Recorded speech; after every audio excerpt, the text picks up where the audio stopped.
The only way he could get off this island was this rubber dinghy. It was 90 years old. It was just archaic, really. This was, after all, a privately owned island. It was too small for big cruise liners to land at. You couldn't get an aircraft on there. But the people on this old rubber dinghy were calling at him to come over. Their voices were muffled like they were yelling through a pillow. What's the rush? He thought. I'm on my way. Like, come on. He wanted to take his time down. After all, this ladder was pretty tricky to get down to these inflatable boats. He didn't want to fall into the water, like us all, right? This Yeah. was an island in the middle of the ocean. What about the sharks? The current? He could just get dragged off, and he couldn't swim that well. The last thing he wanted to do was get wet. After all, he had just got new clothes. He was feeling good, but the people kept yelling at him to hurry. He thought this was really strange. So he tried, but the ladder was slippery. It was like his hands were just entirely covered in oil. Anytime he put his hand on a rung, it like nearly fell off. It practically took all his strength to keep holding on as he climbed down. The people desperately were trying to grab at his shirt. He didn't remember unbuttoning his t-shirt, but it was hanging around him, almost in tatters. This was a Interesting. brand new shirt. He couldn't believe it. It was hanging by his wrist. How was it still attached onto him? He was being pushed into the boat, but part of him felt like he never really got off the island. Horror flooded his system. Shock was overflowing all over him. He couldn't feel anything. His shirt wasn't actually there. What was hanging by his wrists was his skin. The Oh my skin God. that was supposed to be on his back was hanging off of him. His hands had peeled off on the Oh my. rung while trying to climb down the ladder. What he was left with was just charred, burnt flesh and raw, painful skin. He was visiting the world's most active and accessible marine volcano. He had just survived and escaped a volcanic eruption. Welcome to Decomposing Flower, where we talk about true crime, true events, and natural disasters. I'm Kyra. I'm talking to Jen. Hi. Um, Hi. Today we're going to be talking about White Island and the volcanic eruption that happened there. Some trigger warnings before we get into today's episode is we're going to be talking about traumatic burns. We're going to be talking about PTSD inducing events regarding trauma to your body and fire. So if you're not in the right space for that, make sure you take care of yourself. Go get some tea, take a bath, relax, and we'll see you in the next episode. So yeah, let's get into it a little bit. The privately owned White Island, or Whakaari, is a popular destination for day tours, scenic flights. Much like an iceberg, there's this massive, living, breathing geological giant that you can live and see and visit and experience it. As many as 18,000 people visit this island every single year. And like, I where heard is they, it? Really? oh, yeah. So it's like right off the northern coast of New Zealand. I think I do Oh, have like some pictures I'm gonna send you that we'll put them on the Mhm. screen. But like when you visit White Island, it's something completely out of this world. You would never expect to see something so close to New Zealand, something that kind of resembles this. It looks like exactly like Mars or something you'd see out of an apocalypse movie. Everything Oh, kind of smells like rotten eggs. There's water that tastes like blood there. oh, oh, Yeah. interesting. hmm And because of its environment, you really should be wearing gas masks because of the strong sulfuric gases that are kind of spewing out of it because it's alive, right? And then when you're on the island, you can hear this noise, like gas coming out of the volcano, like it's gasping for air. Jake Milbank was inside the crater when the eruption happened. In Oh, fact, yeah, he was watching another guide, Kelsey Waghorn, address a group of almost 20 tourists in the Moonlight crater of the island. She was up to the bit of the tour about the island's freshwater systems and how various materials give it a different flavor. She pointed to the water in that one and explained it tasted a little bit like lemon juice, whereas the other one contained so much iron it tasted exactly like blood. It was a wow. small group that night. Mostly Australians, a few Americans. It was gonna be a shorter tour too. The island had been on alert level 2 due to unusual activities of seismic activity over the past couple of weeks, which had given the crater a little bit more kind of exciting, like almost like this fear factor, like, whoa, what is going to happen? Um, Yeah, I can but see it was, that. yeah, yeah. For Jake, who had given and seen this tour so many times, he was kind of used to it. Um, they'd given the usual safety briefing, told everyone to keep their hard hats on at all times. Then they show the group how to put on their gas masks and told them to seek cover behind one of the rocky mounds if something happened. In that case, it would be easy. They would just radio the skipper back on the boat. They'd follow the streams down to the wharf where the docks were, and they'd be collected. It was the same old safety briefing Jake had heard hundreds of times. The second tour group was now at Crater Lake, and I'll show you the picture here, where Jake's group had been just a few minutes earlier. He was looking in that direction when he saw it. Against the clear blue sky, a gray black puff of ash shot straight into the air. For the moment, the whole group was memorized. All of them Wow. were pointing to this dark column that rose for hundreds of meters in the air. Then they snapped to reality. Both Jake and Kelsey began yelling, screaming. There was no time to do Oh no. anything.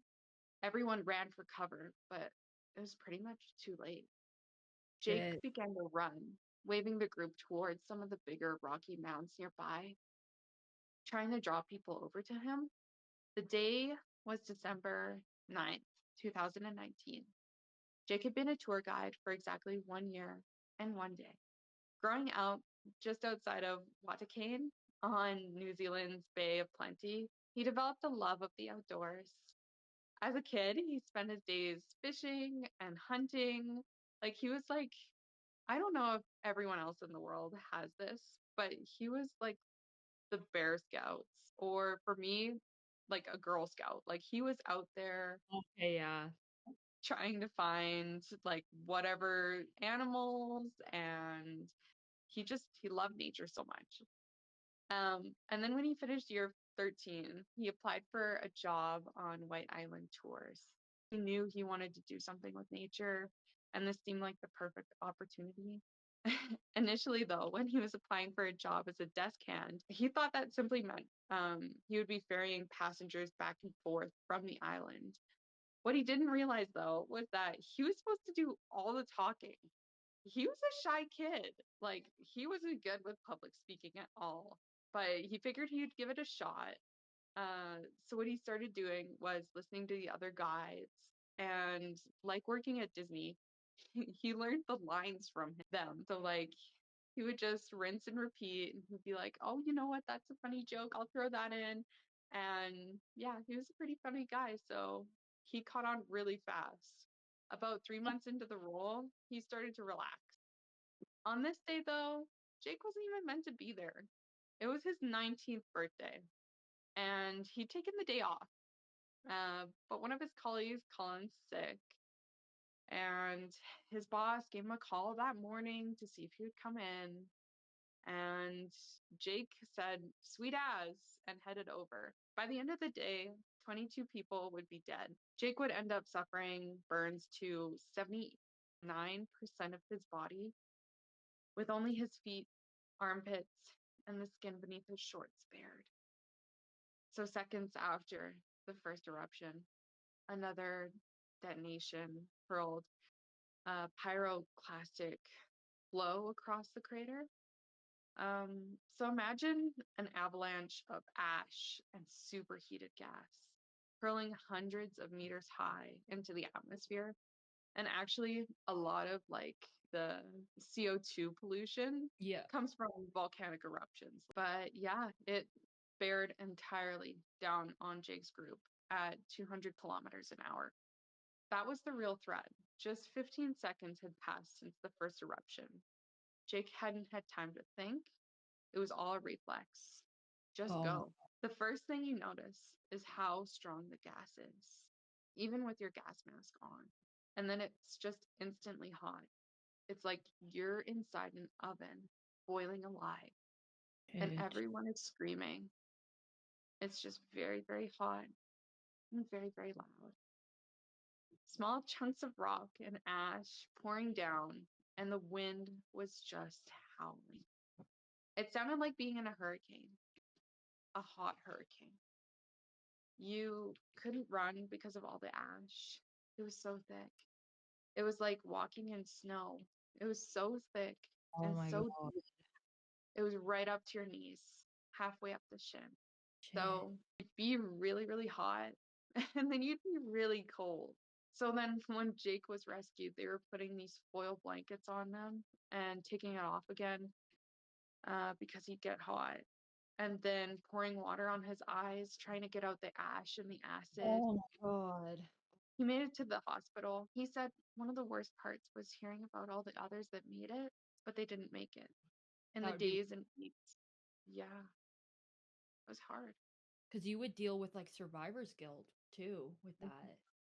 Yeah, yeah. Especially when, someone comes in, a kid, and he's only been burnt to maybe 40% of his body, awful.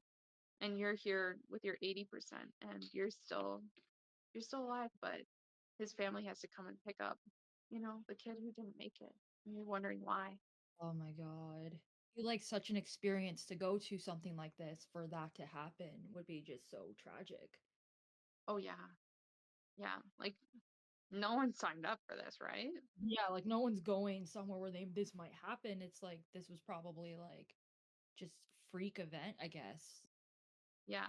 Like most volcanoes are actually active because it Mhm. takes something like 3 million years or something for them to actually be called like dormant. Like they're not going to go off anymore.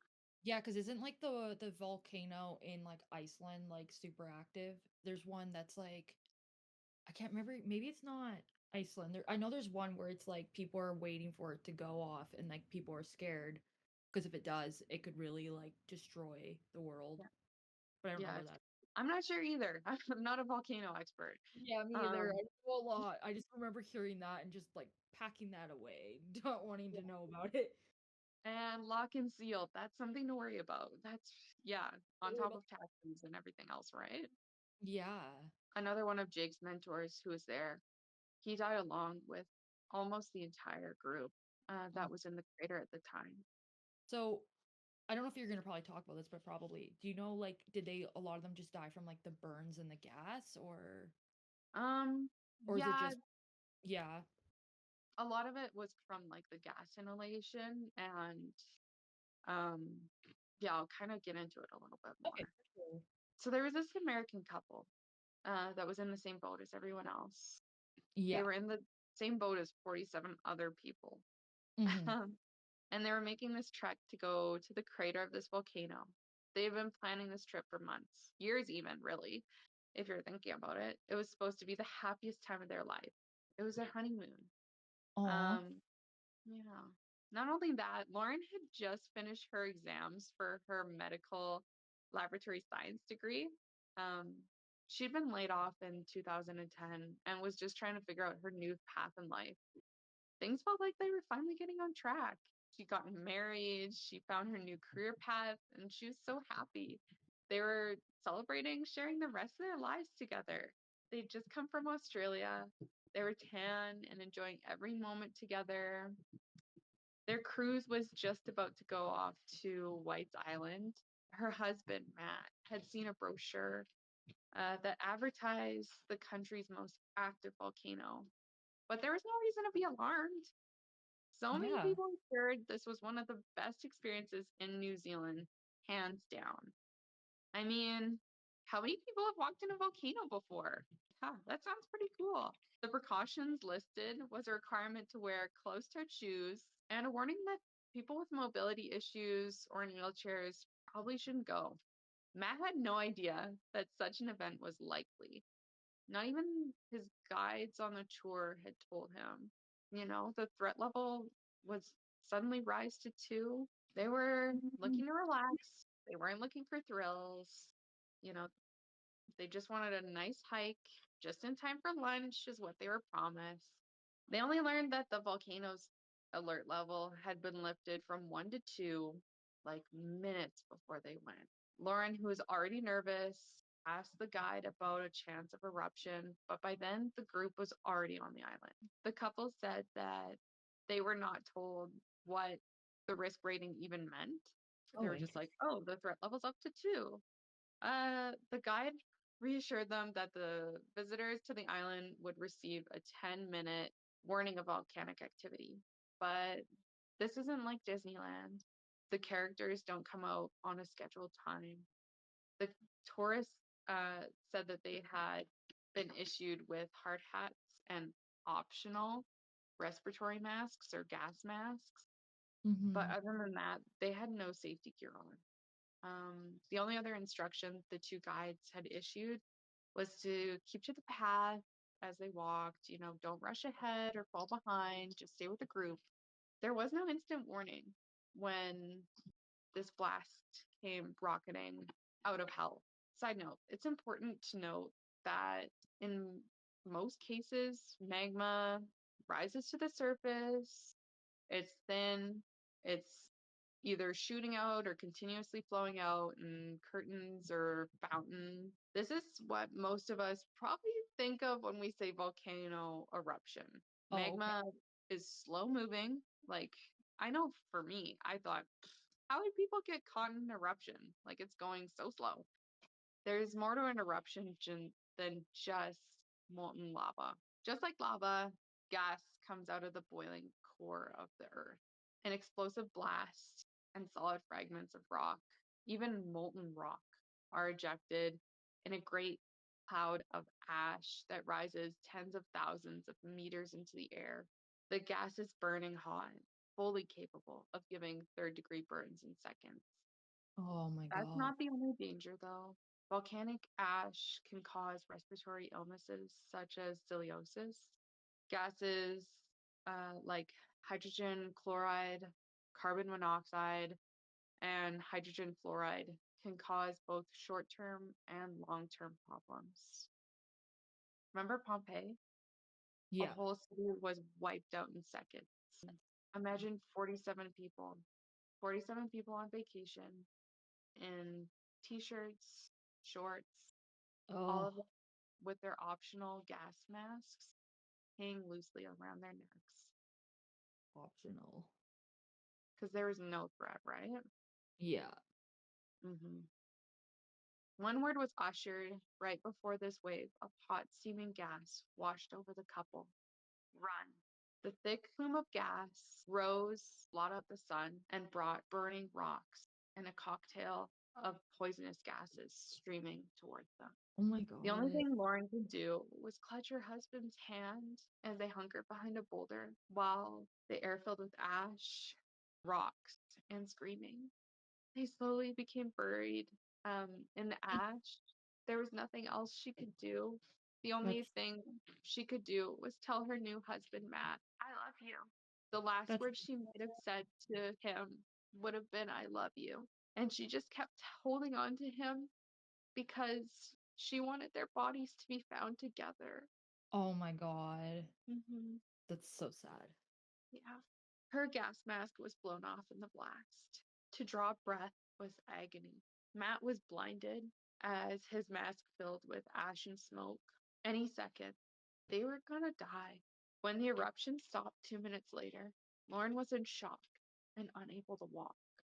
Oh no. They realized no one was coming on that island. No one was going to save them. By this time, Matt was able to clear his mask and he could guide his wife back towards the jetty. Days ago, he was guiding her down the aisle. Oh my god. No. Oh my god. That's so Yeah. sad. Mhm. Now, it felt like he was guiding her towards death. They found a single dinghy waiting to take the injured survivors to safety, and they had to make a decision whether to climb aboard this small inflatable boat or wait for a helicopter to arrive. And all the while, they were unsure if another eruption was going to be happening. It was a free for all there. The Yeah. couple and more than a dozen crowded onto this waiting boat, the only boat. On the boat, Lauren got medical attention from another tourist, but Matt could only watch in horror as he watched his wife fight for her life as she drifted in and out of consciousness. They were being blasted by salt water the whole ride and laying in the sun as the sun and the salt from the water scorched their already burnt skin. What wasn't burnt off or sloughed off from the ladders, they had to endure this and a volcanic eruption while trying to survive an hour and a half boat trip from the island to the shore. Lauren was one of the first off the boat. She was taken to an intensive care room right away. He was led into a separate room and wrapped in cling film, like the stuff you use to wrap your food. The last Okay. time they would have seen each other was February. They were reunited at a hospital in Virginia. Lauren's airwaves had been burnt from the ash, and she had a severe lung infection. But they made it. They said Wow. that it's been a long recovery. They're glad they have each other. Oh, that's so sad. Hmm. As the people on the island rushed to leave, some of them were unable to use the ladder, and they were being either pushed or they fell off the boats or they just fell into the water and they were swept away. Only 23 people could be rescued by the boat before the island was declared too unsafe. The people left on the jetty were suffering from the burns and difficulty breathing. Halfway to the mainland, though, a Coast Guard vessel met the civilian boat and paramedics came on board. As a side note, even though the island was declared too unsafe, local fishermen and other boats rushed to the shore trying to find survivors. People saw things that day no person should ever have to see, and they will carry those memories and trauma with them for the rest of their lives. That's so sad. Eruptions in the next 24 hours were still likely to occur, but there was no help from the police for the first 24 hours after Really? the explosion. Yeah. They were accused of being too cautious for waiting to recover those feared dead on the island. But that was meaningless for Mark Law. He was a private helicopter operator who helped rescue victims. He said he thought conditions were favorable that day and that a recovery operation could be completed in about 90 minutes. For helicopters, it's 20 minutes to get on this island. Um, Another two commercial helicopter pilots saw this and they joined in.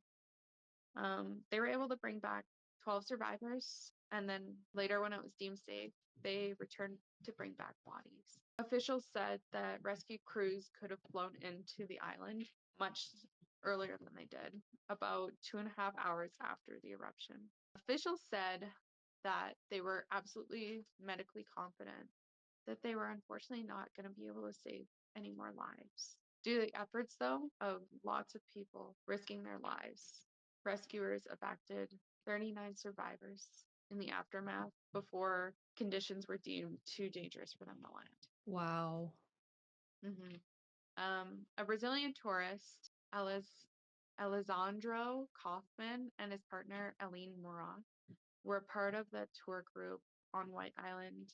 5 minutes after they got back on their boat is when the deadly eruption occurred. The tour guide can be heard expressing his concerns that the color of the water suddenly changed overnight. He Oh, said, I'm a bit sure. worried why it's going green. Passengers aboard the boat broke into an immediate panic as they were urged to take cover. They can be heard saying, oh my God, go, go, go, go, go, please. A passenger yelled. Another one said, we've got to get out of here. Another one said, that's terrifying, as they could only watch on in horror. Ivy said that her dream vacation quickly turned into a nightmare. Ivy Reed and Rick Reed were critically injured during the eruption. Rick suffered burns to over 30% of his body, including his hands, his legs, and his face. Ivy received burns to 20% of her body, including her hands, her face, and her right leg.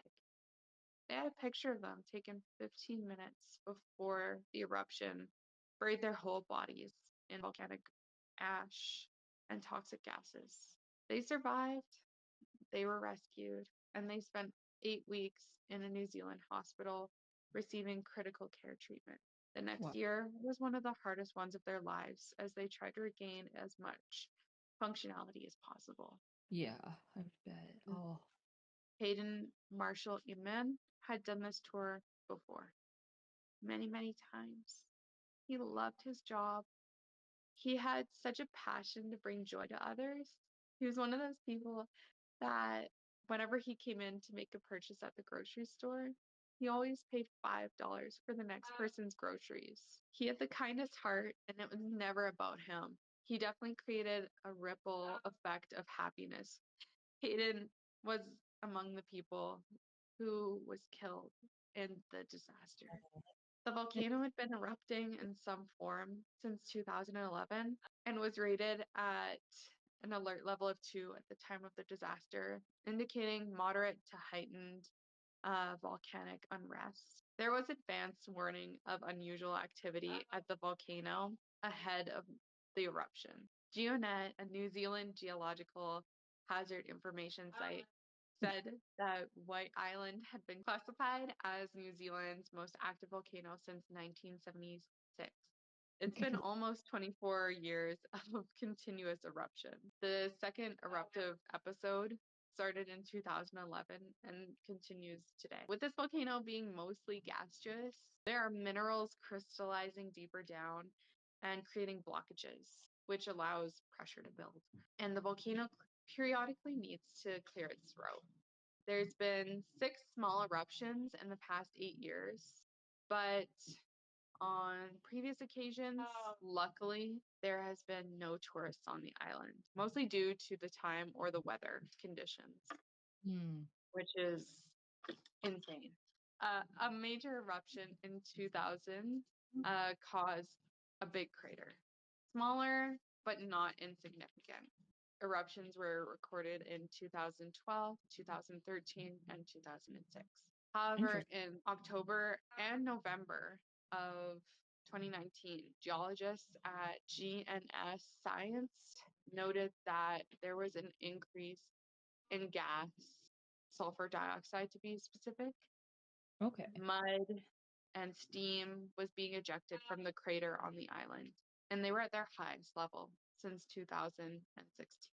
On the 24th of November, there was an earthquake recorded with an epicenter just being 10 kilometers away, and a high Wow. alert was released. After the 2016 eruption, New Zealand Geology Agency GNN Science banned its staff from visiting the crater floor until further notice because of the heightened state of volcanic unrest. So it wasn't safe for scientists, but it was safe for the tourists.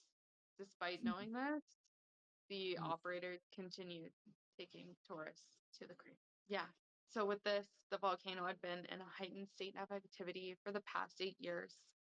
And the type of volcano means that small eruptions can happen at any time with little to no warning. But no, they would have a 10-minute warning So they before. kind of like lie to these tourists that Yeah. there would be like this 10-minute warning. Yeah. We're going to Oh, get into it. damn. What the? Wow. Some say you can't tell it all, but experts say that High levels of sulfur dioxide were the telltale sign that prompted the raised alert in November. The same smell they smelt that day was warning them about the ticking time bomb. One person managed to escape the island and post footage from the boat. They said, "My family had gotten off 20 minutes before. We were waiting at our boat to leave when we saw it." A number of the victims who were wearing summer clothing when they were touring the volcano had burns up to 80% of their bodies. Many also ingested ash and gases, leaving them unable to talk.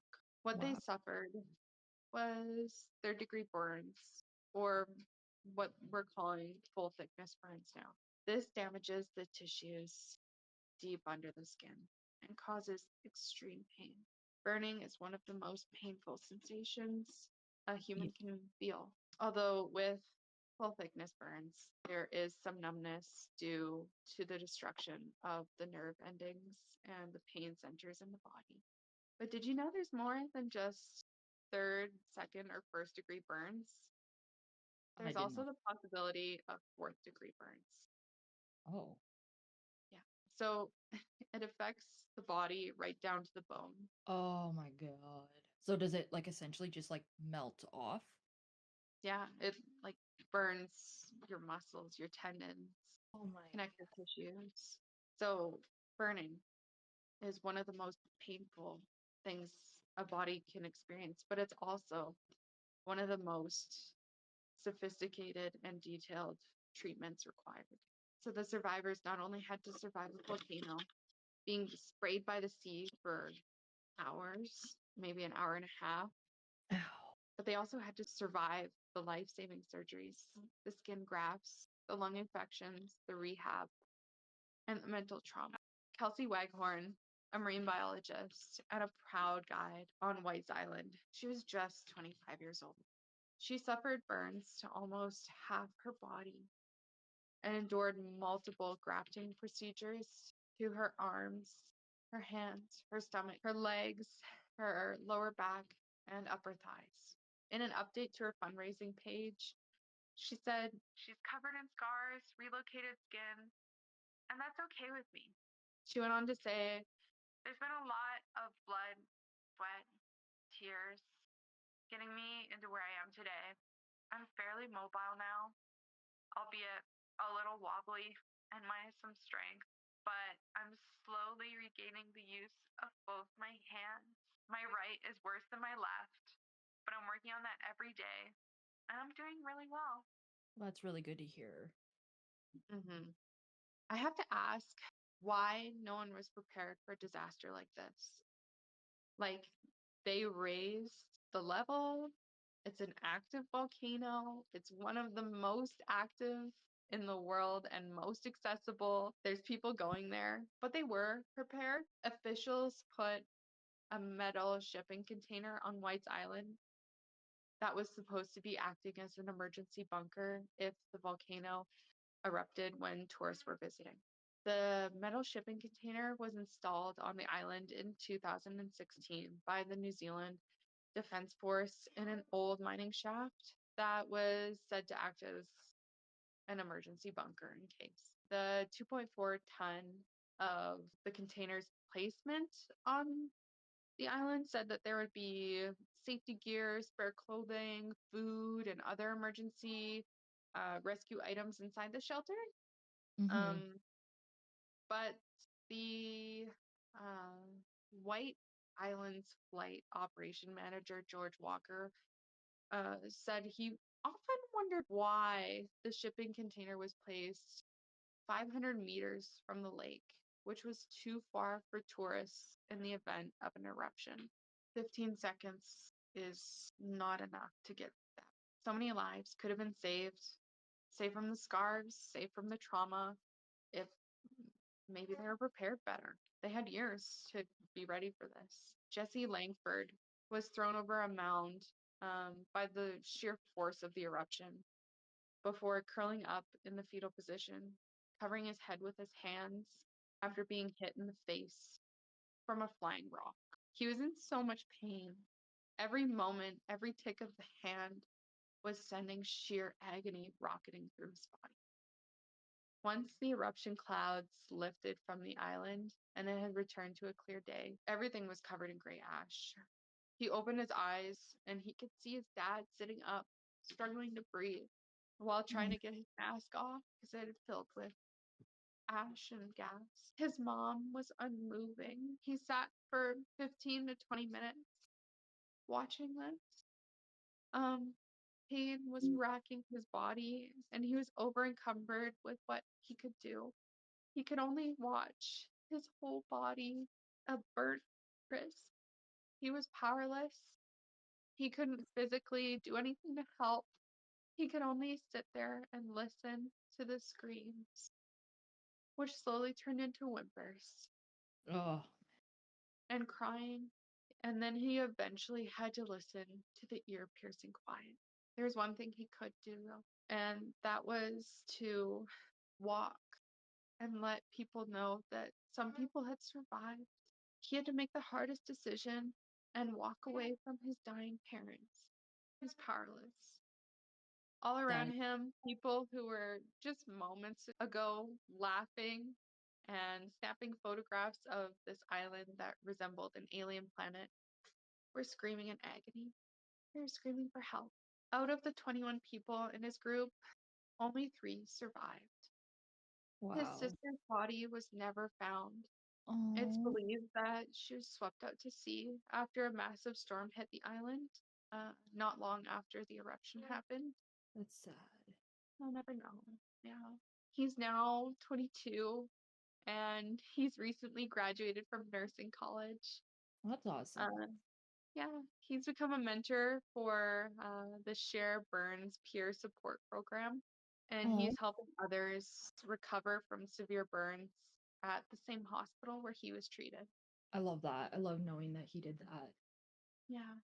He said sitting around and feeling sorry for himself isn't going to help him or benefit anyone. A New Wow. Zealand court ordered 10 million New Zealand dollars in compensation to the victims, of White's Island, where 22 people died. The Wow. firm that owns the island and operated those tours were found guilty last year of negligence and safety breaches. The court said that their failure to provide proper checks has ruined so many lives. It was also found that the operators ignored the signs of heightened activity in the weeks leading up to the eruption. Whakaari Management Unlimited, WML, which I'll be referring to them as, had to pay 4.57 million in damages to the victims. The court also ordered White Island Tours, the company which had brought tourists to the island for the walking tour, to pay 4.68 million in New Zealand dollars to I repair. love that. 3 other tour companies, Volcanic Air Safaris, Eris Limited, and Kahu and Z Limited, were ordered to also pay damages. Yeah, those charged were the island's owners, WML, and their directors, Andrew, James, and Peter Buttle. It could be pronounced like that too. GNS Science, the National Emergency Management Agency, White Island Tours Limited, Volcanic Air Safari Limited, Eris Limited, Kahu NZ Limited, In Flight Charters Limited, ID Tours New Zealand Limited, and Tongara Tourism Services Limited. Last year, the community petitioned and it went to the Prime Minister to intervene in the charges against Mark Law and Kahu NZ Limited. I don't know if you remember him, but he was the pilot who risked his life to Oh save yeah. tourists. The 3 helicopter operators pleaded guilty to safety breaches. Yeah, they had to. They were guilty of breaching safety and trying to save lives when no one else would, right? Yeah. GNS Science, a government-owned research body that researches New Zealand's volcanoes, was ordered to pay a fine of $54,000 for inadequacy communicating with the contractors about the risks on White Island. It's a government-owned research body. 17 of the tourists who died on White Island were from Australia, with others being from the US, New Zealand, and Germany. Tourists from the UK, China, and Malaysia were among those affected. Of those killed, 14 were Australians, 5 were Americans, 2 were New Zealanders, and 1 was German. The owners of the island and their company have pleaded not guilty. Of course not. The judge-only trial, followed by the most extensive and complex investigation ever conducted by New Zealand's Labour Inspectorate, went on to say that they never bothered to know the risks. Andrew James and Peter Buttle, however you pronounce that, had no health and safety procedures in place, and they attempted to divert responsibility to the tour operators who Wow. paid the annual license fees and commissions per customer, as well as being ordered to pay damages. WML were fined $978,000 for breaching workplace safety laws. They failed to obtain expert advice how WML could issue safe tours. They made a profit of 1 million New Zealand dollars, which is around $621,000 a year from tourists. That could have paid GNS for a formal risk assessment. It could have paid for safety equipment. It could have paid for so much more, and a life is worth so much more than just money. If they'd warned about the dangers, the Beatles failed to do the most fundamental thing required of them. They failed to ensure that their company had sufficient resources to understand the risks of its business and the controls to manage that risk. And because of that, 22 people died. ID Tour's role was a ground handler in taking passengers from the cruise ship as a booking agent for the volcano tours.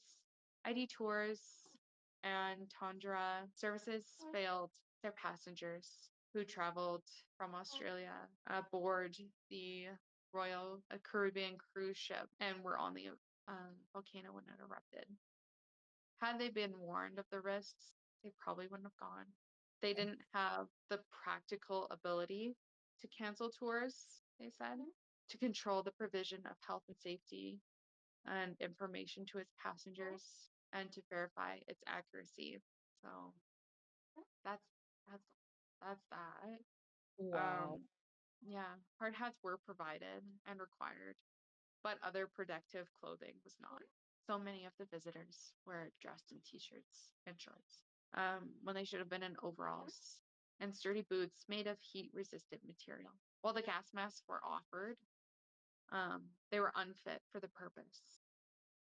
So many of them blew off or were filled with ash, effectively suffocating these victims.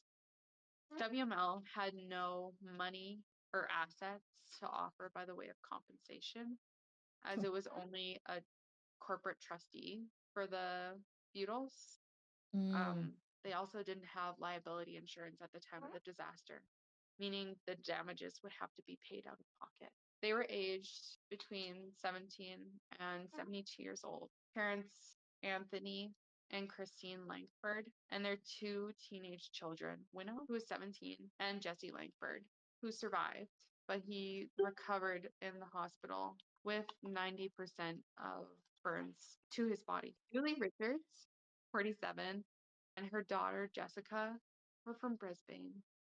Lisa Dallow and her husband Gavin, 59, and their 15-year-old daughter Zoe. A couple, Carla Matthews, who was 32, and her husband Richard Eisler were from Coffs Harbour. Jason Griffiths, he was 33. Martin Hollander and his wife Barbara and their 2 sons, Bernard, who's 16, and Matthew, who's 13, both died in hospital after suffering serious injuries in the blast. Crystal Browett, 21, from Melbourne, and her father, Paul, were aboard the cruise for her 21st birthday. Mr. Browett died on the 13th of January in hospital. Their mother, Marie, escaped death by staying on the cruise liner. Stephanie Browett suffered 70 burns to her body. She's 24 and she's from Melbourne. She had her fingers amputated and had to wear a full face mask to protect her healing skin. Avery Woods, whose son was Hayden Marshall Amen, who died on the island, said that the verdict that they received in court was very emotional. She went on to say, "It feels like we're not just sitting around waiting for something. We had an answer today, which means we can move forward." Aw. Myrna Thallow, whose brother Simon was killed alongside his teenage daughter Zoe, said that she was relieved and thankful that there was a verdict finally. "Justice is long months," she said. Since then, tourism activities on White Island have not resumed. But with that, that's the eruption on White Island. If we misrepresented any of the information, we'd love to hear about it. With that, take care of yourself, and we'll see you in the next episode.